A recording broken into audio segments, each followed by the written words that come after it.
listening to Mindstock. Na-experience mo na bang mag-overthink sa mga bagay na hindi naman importante? Curious ka bang malaman kung bakit may ganon?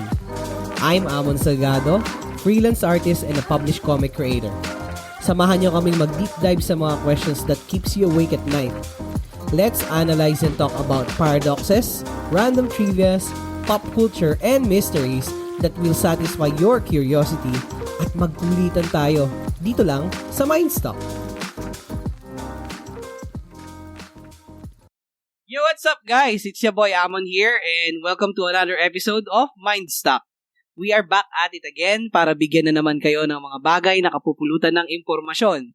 Mga impormasyon na di nyo akalain kailangan nyo pala sa inyong mga buhay. And para sa mga hindi pa nakakapanood ng episode 1 sa YouTube, click the link up here. And para naman sa mga hindi pa nakaka-subscribe sa ating channel, alam nyo na ang gagawin. Smash that like and subscribe button down below for new episodes. O, diba? Napaka-British. And updates and other Amon contents. And to those that are listening through Spotify, click nyo lang ang follow sign para lagi naman kayong updated sa mga bago nating episode. Alright, so, without further ado, itong episode natin, meron tayong kasama ngayong guest. Isa sa mga solid tropa, isa sa mga malulupet na mga kaibigan ko. Please welcome, Tabor. Yes! Woo!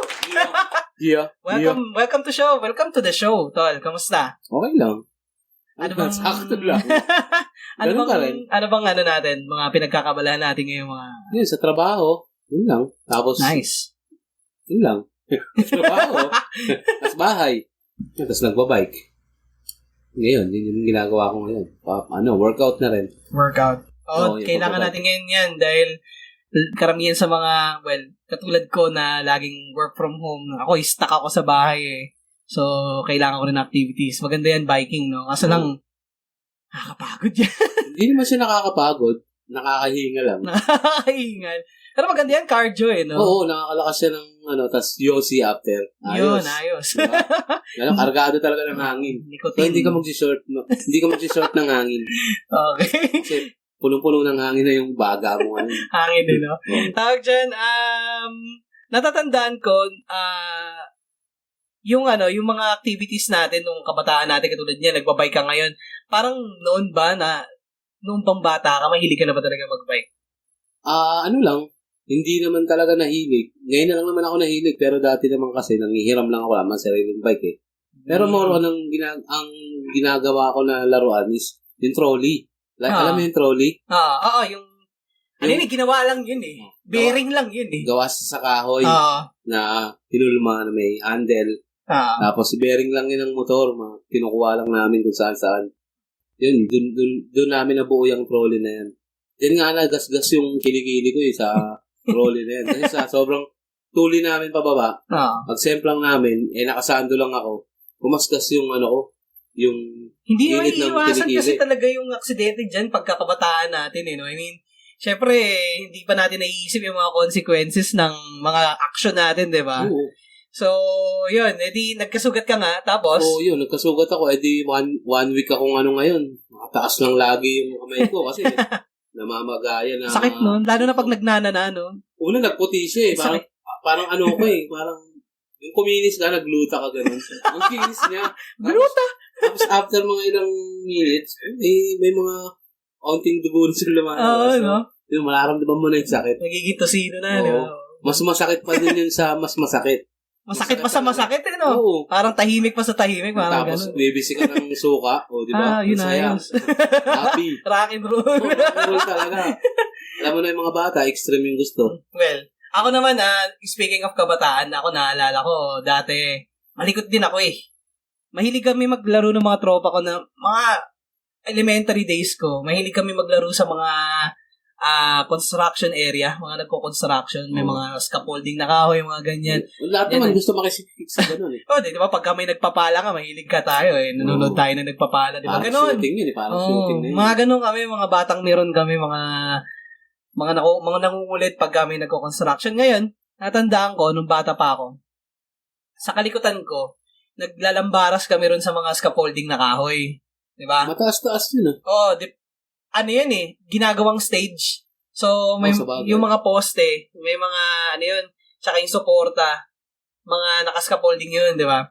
Tapos, naglalambaras kami nun nung bata pa ako. Tawag dyan, nakabitaw ako, tol. Nakabitaw ako. Tapos, yung nangyari nun? Mga graba yung ilalim. Imagine mo na lang yung binagsakan ko. Yung tuhod ko Tuhod ko yung yung naibagsak ko Na natamaan ako ng mga bato na graba. Dumugutol. Grabe. Tuhod ba yung tama mo? Tuhod talaga. Rektang tuhod. Matutulis yung mga... di ba mga graba? Depende kung forme pati kung anong size ng graba. May mga size ng graba yan. Merong may small, medyo malaki na. Medyo malaki. Yun nga tayo akin, yung medyo malaki na Kasi meron ako na-try niyan. Ganyan lang small.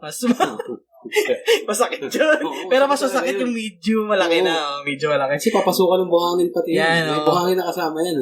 Di ba syempre pagkabataan mo, di ba? Tawag dyan, makikita mo, pag dumudugo na yung paa mo, parang medyo magpapanik ka na, no?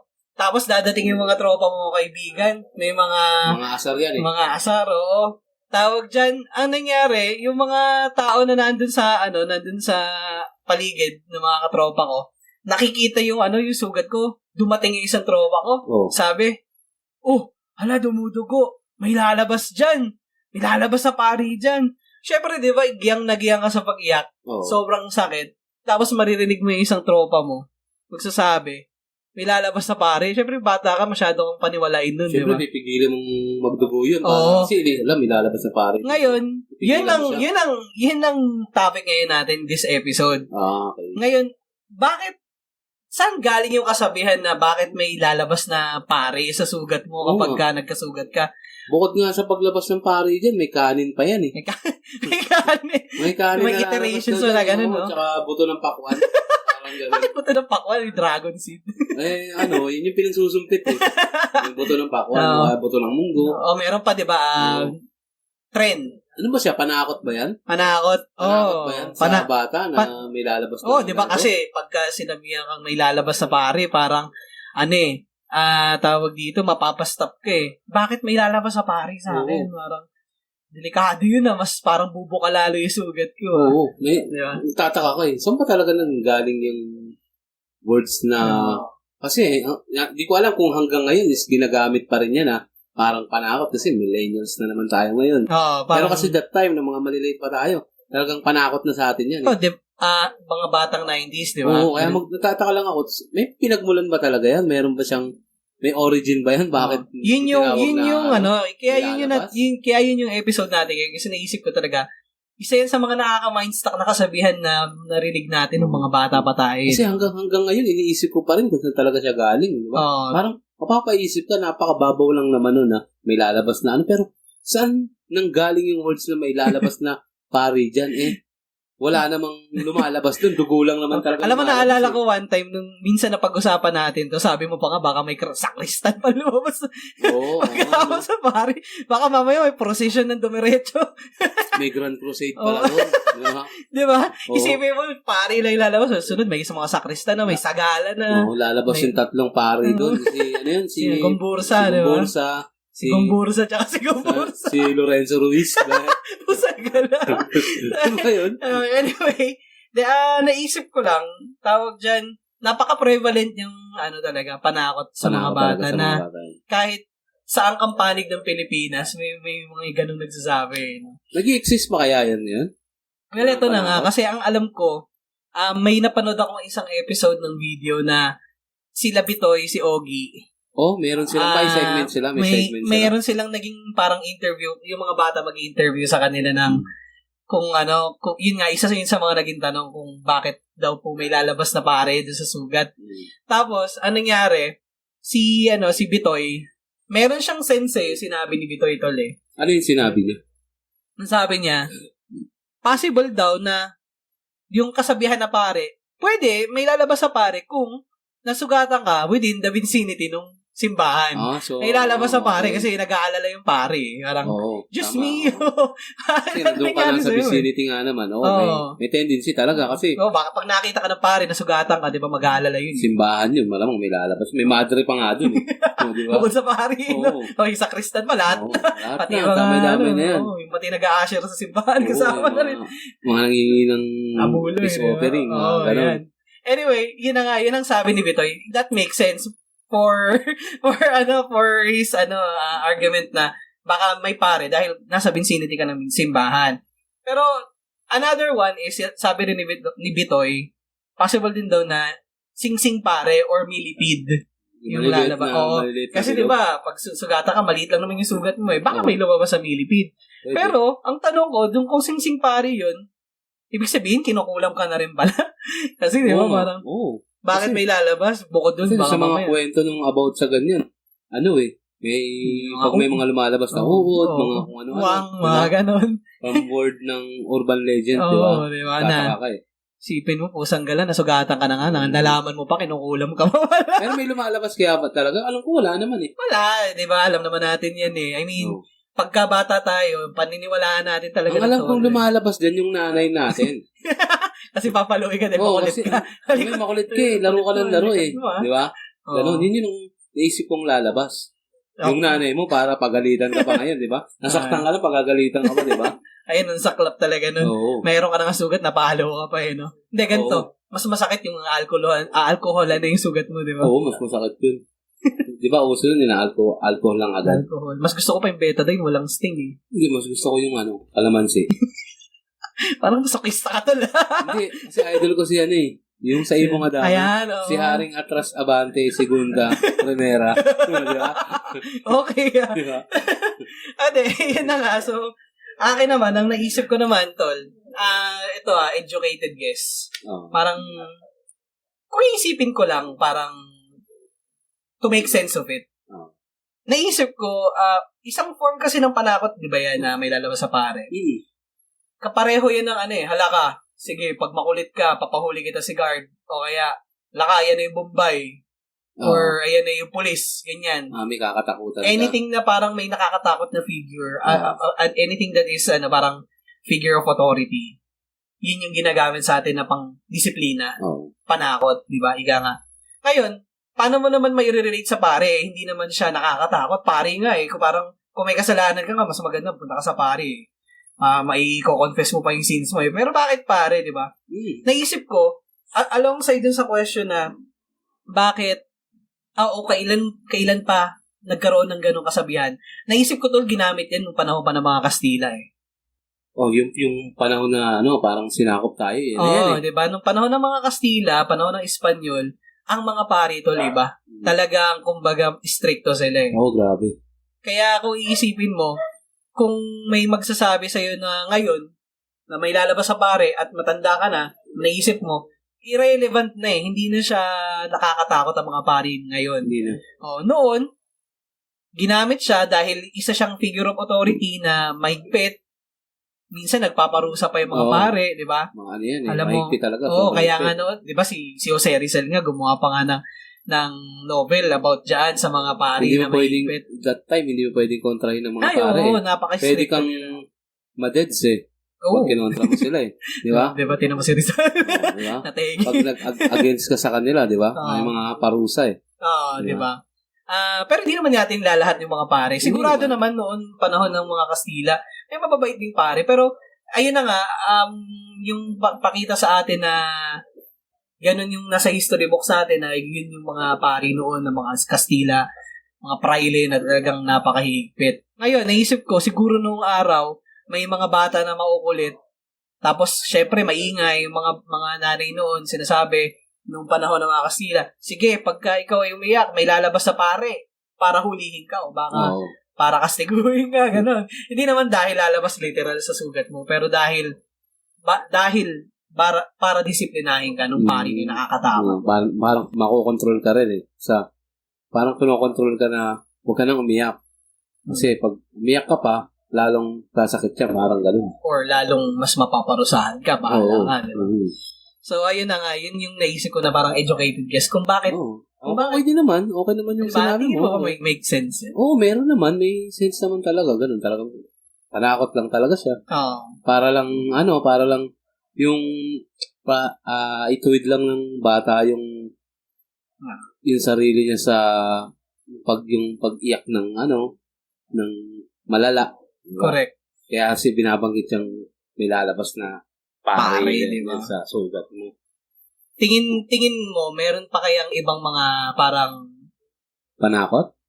I mean, kung meron pang ibang mga yung mga viewers natin dyan, baka meron pa kayong alam na mga ibang panakot or other educated guess, I say, na kung bakit at saan kaya nanggaling yung Kasi ako, I've done my research. Tinignan ko talaga kung saan yung origin niya eh.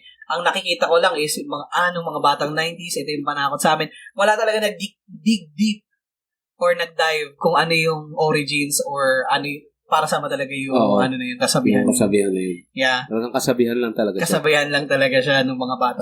Yung lang yun, ginagamit lang talaga. Correct. So anyway, ayun na nga, that concludes yung episode natin ngayon. That's my conclusion. Educated guess, bahala na kayo mag-decide. So please, if you know anything more about this, just comment down below. Ayan, mag-aantay kami ni Tabor. Titignan natin kung ano yung mga pwede pa natin maging discussion about it. So, without further ado, dako naman tayo sa ating Mindstock Deathmatch.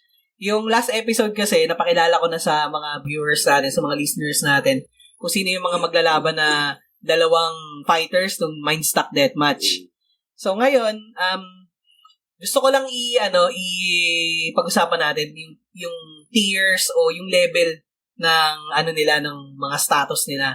'Di ba? Like yung katulad sa game, katulad sa Dota, meron Agi type, 'di ba? Merong Strength type, merong Int, 'di ba? Gusto ko sanang malaman kung tingin mo ikaw ano sino kaya yung yung sa mga attributes nila, sa mga skills nila. So pag-usapan muna natin yung strength. Oo. I-gauge natin sila from S tier, yung pinakamataas, hanggang F tier, yung pinakamababa. So, S, A, B, C, D, E, F, yung natin, rating natin. So, S yung pinakamataas, F yung pinakamababa. So, pag-usapan natin yung strength, pagdating sa strength. Sa aswang tol, tingin mo, ano yung level ng strength niya? S ba? Or F tier? S tier sa akin. Yung aswang? Oo, yung aswang. Bakit kaya S tier aswang sa'yo? Pagdating kasi sa strength? Malakas sila. Kaya nilang atakihin. Kahit hindi may sakit kaya nilang umatake ng normal lang pag nagustuhan lang nila Tapos yung parang strategy na ginagamit nila, nakakapagtago, nag-iiba ng ganito, nag-iiba ng ganyan. Sa bagay, doon nakikita ko yung sa Magandang Gabi Bayan, may parang aswang siya tapos ang lakas niya, pinipigilan siya ng mga tao, no? Ang dami. So, parang more than one person yung lakas niya. Yung strength niya. Yung superhuman strength. So, yun yung strength niya. S tier. Well, tingin ko agree naman ako dyan. Alright, so yung next attribute naman ng strength naman ng multo, tingin sa multo. Bago tayo sa next attribute. Bigyan ko rin siya ng S tier lang. S tier din ang bibigay ko sa kanya. Dahil? Kasi yan, may power yan na na hindi natin alam, gumagamit siya ng power of the mind. So, parang telepathic power kaya niya. kanyang kontrolin. Yun yung parang nako-convert yun into raw strength talaga. Oo. Okay. Pwede niyang gamitin talaga yan. Malakas yan. Okay. So S tier din para sa multo yung strength niya. Paano naman kaya sa vitality o yung tibay? Para sa aswang, anong tingin mo yung vitality niya? Bigyan ko yan ng B tier. B? B. Parang nasa medyo-medyo lang, gano'n. Oo, medyo lang. Kasi pagurin yung mga yan Pagurin yung mga yan. Napapagod yan Pagurin? Oo, pagurin yan. Wala na pag may bisyo. Oo, pag may bisyo yan. Mga kalaglig. Kung nag-iossi yan. Diba? Excuse me. Yun, B tier ang bibigay ko dahil doon. Okay. Ikaw. Makes sense naman. Well, akin naman pagdating siguro sa tibay, medyo nasa mababang ranking, tol eh. Mababa. Kasi, alam mo kung bakit? Pag nakuha mo yung pangontra sa aswang, tol, GG na siya eh. Oo. Halimbawa, malati ko mo ng buntot pagi, Depende. masabuyan mo Depende naman ng asin. Diba, GG na siya agad eh. kung paano kung meron din siyang buntot pagi din. Tatawa ko ito. Parang lugi siya. Lugi siya kasi ako hindi ako tinatabla ng ano eh. Hindi kasi Siya, extra damage sa kanya yung buntot ano lang pagi. yun, dadaan lang yun eh. Oo. Parang wala lang sa yun. Anyway, so para sa akin, tingin ko yung vitality niya o yung tibay niya mga nasa E tier, second to the last. Kasi parang dahil kung makuha mo yung parang pinaka pangontra sa kanya, Kainaan niya, matatapatan mo agad. GG na kagad, diba? Okay, so next naman ay int. Ay, wait. Sa aswang pa lang tayo. Sige, vitality sa multo pala. Yan, bago tayo dun sa int. Vitality ng multo. Yung tibay ng multo. Ano yan, napakatibay niyan eh. Nasa A tier. A tier? Kasi bakit? Tingin mo kasi pwede natin siyang i-consider na pwede ko siyang ilagay ng S tier. Lapag ko na lang siya sa A tier kasi para hindi naman obvious na sobrang lakas eh. Kasi malakas naman na talaga yan. Totoo. Hindi mo makokontrol yan eh. Sa bagay, kasi kung iisipin mo sa tibay at sa tibay lang, ano yung hahanapin mong tibay sa bagay na hindi mo tinatamaan? Oo, sobrang tibay nun, di ba? Oo, matibay eh, di ba tinatamaan? Pero pwede lang siyang humingi, kasi parang inisip ko, kaya 8 year ang binigay ko. Hindi ko na inis. Paano kasi kung ano yan, broken hearted pala yan. So binibigyan mo siya na at least may weakness siya. Kaya ka nakatambay dyan kasi hiniwalayan ka. Di siya makamove on, mga ganun, diba? Yung tik-tik. Hiniwalayan ka kasi siya, siyempre parang masasaktan siya. Maaalala niya eh. Parang magre-recall siya din sa mga hindi maganda, di ba? So, yun yung kailangan niya. Kaya hindi ko sinagad. Marirecall niya yung nangyari sa kanya. Pwede ganun eh. Alibawa, malay mo, namatay siya o nagmulto siya nagpakamatay siya dahil sa shota niyang iniwanan siya. Ganun. Kaya siya nawala. Makes sense. Ikaw, sa'yo. Well, yeah. Tingin ko pwede naman yun. Tingin ko para sa akin, since agree na ako ron sa sinabi. Alright, so next naman tayo, dako naman tayo sa int or intelligence. Katalinuhan. Sa tik-tik, tingin mo, ano kaya yung tier ng katalinuhan? Bigyan ko siya ng mga C tier. C? C. Nasa gitna yun Bakit kaya C tier? Tingin mo yun? Pwede bobo yun hindi. Parang ganun eh. Kasi depende sa tik-tik. May bobo kasi. May bobong tik-tik. May matalinong tik-tik. Oo. Kung hindi naman nakagraduate yan. Totoo. Oo, di ba? Bobo mong tik-tik ka. Oo, di ba? Ang atake sa ilalim, ay sa ibabaw, bakit nasa ilalim ka, di ba? Hindi kasi hindi ako makaakyat eh. Paano kung mataba yung tik-tik? Hindi siya makaakyat. Depende rin pala, no? Oo. Depende kaya binigay ko C tier. Depende sa sitwasyon niya eh. Mabigat kung mataba mo, payat.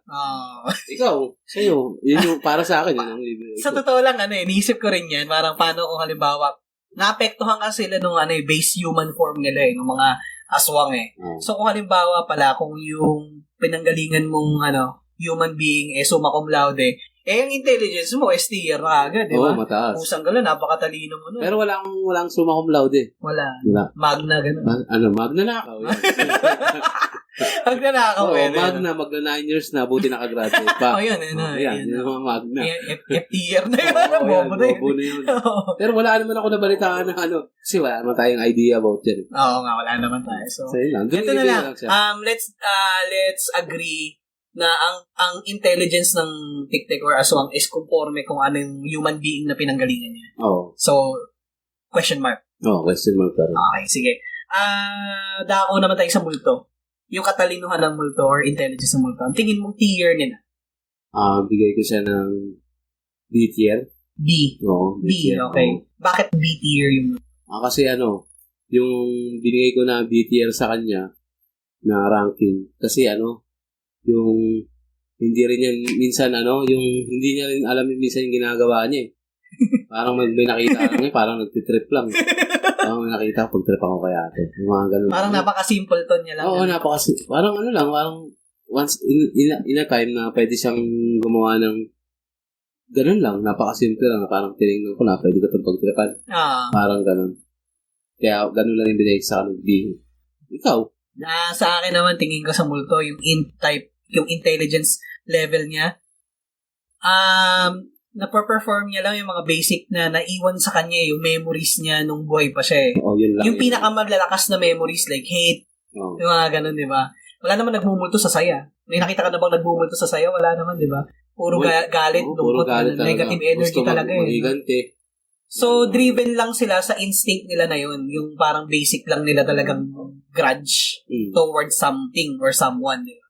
So, tingin ko, dahil simple-minded lang sila or one memory lang sila kung ano yung one goal lang sila kumbaga. Yun lang yun. Tingin ko, parang magiganti lang yun ako. lang siya. C tier. C tier. Ganun. Para sa akin yun. Alright, so, next naman natin, Aji ng TikTok or Bilis. Tingin mo anong tier ng Aji ng TikTok? Nasa B? B tier? B tier. Oo. Okay, sige, bakit mo nasabing B? Kasi yan eh. Mabilis yan, mabilis yan. Pero, siyempre, alam mo naman, tao lang din yan naman na nagkatawan na kung ano man. So, may tendency na mapagod yan eh. Diba? Lala ko na kiyosi. Hindi, huwag na tayo sa kiyosi. Ginamit ko na yun eh. Okay. Paano na lang kung nakainom pala siya nung gabi na yan. Apektado ba yun? Oo, siyempre, nakakainom yun. Siyempre, ikaw, di ba, nag-iinom tayo. Di ba, pag nakaramdam ka ng medyo may amats ka na. Mabagal na yung ikot ng mundo mo, di ba? Ayun. So, bumabagal siya according sa possibility ng niya, no? Excuse me. Sa, parang, kumbaga, kung ano yung niya, yung, tawag dito, status din yun eh. Kung nalalasing siya or meron siya nararamdaman mo, meron siya COVID noong time na yun. Pero medyo ko talaga doon kasi, yan, bumabagal talaga sila yan. Bumabagal din yan. Sa tagal din ng kasi parang yung kapangyarihan ng mga ginagamit yun, hindi nagtatagal eh. Alam mo tol, tingin ko yan yung problema sa mga flesh-based being o yung may mga laman na nilalang. Kasi, tawag dyan, isipin mo, napapabagal ka ng mga bagay na nagpapabagal sa atin mga tao, di ba? So, parang apektado pa rin sila. Oo, apektado talaga yun. So, isipin mo naman kung, multo ka. Ano yung Aji, tingin mo, ng multo? Aji. S or F tier, tingin mo? B? B tier? B tier pa rin? Oo, B tier pa rin. Sa multo? Oo. Okay, bakit? Kasi walang kapaguran yan eh. Hindi naman napapagod yung mga yan eh. Hindi naman ako makain na yan eh. Pero pag-iisip na lang ang ginagawa niya, paano sila makakaalis eh. Kung saan man sila nandun eh. Yun lang naman yung kagustuhan kasi nila. Kasi yan katahimigan eh. One click lang yan eh. Pwedeng mawala yan bigla eh. Hindi mo na alam kung saan yan. Tol, kung ganun, dapat S tier na. Kasi one click eh. Parang, kumbaga si Tatay Tito Ruto eh. Ikaw, tatanungin kita. Akin tingin ko, katulad ng S tier ang Oo, S tier. Kasi bilis ng liwanag eh. Isang beses nandiyan, isang beses wala. Speed of light eh. Oo nga no. Oo nga, diba? Tama. Isipin mo. S tier nga. S tier, diba? So, kasi click lang eh. Ano na eh. Pag tingin mo wala. Pag tingin mo nandiyan ulit. Oo. Wala namang diba? Wala namang multo na napakabagal. Parang, mabilis lahat yan. Oo. Sabagay. So, tingin ko yun. Alright. So, next natin na attribute. Tingin mo yung yung stealth nila. Tingin mo. Or yung kakayahan nilang magtago. Tik-tik muna. Sa TikTok, ginagawa lang naman nila yan. Siyempre, hindi naman usually talaga nakakapagtago yan kasi may mga, nakatago talaga sila. Pero merong ginagamit yan sila na parang animals nila. So, yung mga nakikitang animals na ibon, malaking aso, malaking daga, mga ganun. Yan, ginagamit lang nila yan. Pero sila, naka-hide lang talaga yan sila. So, yun ang gumagalaw talaga yung mga alaga nila niyan. So, ako, ibibigay ko dyan sa mga C tier lang ibibigay ko dyan. C. Oo, kasi hindi naman sila yung talagang totally yung gumagalaw eh. Okay. Yung may parang may nagsasign lang sa kanila na, go na, pwede ka nang matake na ito, okay na siya. Sa akin naman tingin ko yung stealth capability ng TikTok nasa A tier. Kasi pwede sila mag-shapeshift eh. Diba yan nga yung nila, parang strength nila na umaatake sila kung kailan hindi alam ng tao. Doon sila magaling eh. Gabi. Tsaka ginagamit nila yung cover. Wala. Huli ka yun eh. Huli. Diba? Wala. Tsaka kahinaan nila yung umagi. So, yun. Pagdating naman sa multo, tingin mo, sa kakayahan nila magtago, tingin ko. S tier. Higher na yan eh. Oo, kasi tago yan. Maliban lang kung may third eye ka. Kita mo siya. Yun. Oo, di ba? Pero usually, nakatago talaga yan. Paano kung yung Hindi mo aswang may makikita third yan eye? Ha? Paano kung yung aswang may third eye? Maganda, may advantage siya. Kasi makikita niya Busang galan. Malalaman niya. Kaso nga lang, pwedeng mag-iba-iba ng pwesto kasi mabilis ang paggalaw niya. Ikaw nasa likod. Nasa likod siya. Pwede hindi niya nakita kasi third eye niya nasa... Mapapakita mo naman. So, sa pag may third eye ka rito, di mo makikita kasi nasa likod dahil nasa harap yung third eye mo. Unless yung third eye mo, gumagano dito. Oo, yung 360 yan. 360. Umiikot. Ganun. Sa bagay, totoo. Kaya, yun sa STR pa lang ibigay ko sa... STR sa stealth. Sa stealth na level. Sa bagay, makes sense. Ano yun, sobrang lakas nun. Sa bagay, wala namang multo na hindi nakakapagtago. Oh, meron. Merong hindi nakakapagtago si Casper. Si Casper. Lagi nakikita yun Si Casper, tsaka si Jasper. Makain pa yun. Oo, ayun, no? Pakina pa na niya kakain. Makain pa yun. Ano pubuntad? Anyway, so, alright. Nalaman na natin yung mga tier level ng mga status nila. And, tanungin din natin yung mga viewers natin kung tingin nyo, ano yung mga tier level from S to F ng mga participants natin ng Tik-Tik versus Multo. Diba? Comment down below dun sa mga pages natin. Siguraduhin nyo na join the discussion about our Mindstock Deathmatch. So, yun tol. Maraming salamat. Ganun na lang. Next episode, paglalabanin na natin sila. Maghaharap na yung dalawa na yan. The epic deathmatch of the century. Di ba? Maghaharap na yan sila. Mga diskarte. Alright. Natin malalaman. Ayun tol, baka may mga last few words ka para sa mga viewers natin, listeners. Mga karepa, salamat sa nakikinig sa amin. Enjoy. God bless. Guys, maraming salamat po sa pakikinig ng Mindstock and sa mga nanonood sa atin sa YouTube. Till next episode. Yun, babasahin ko na yung script. Thank you for listening to us. Maraming salamat. Peace!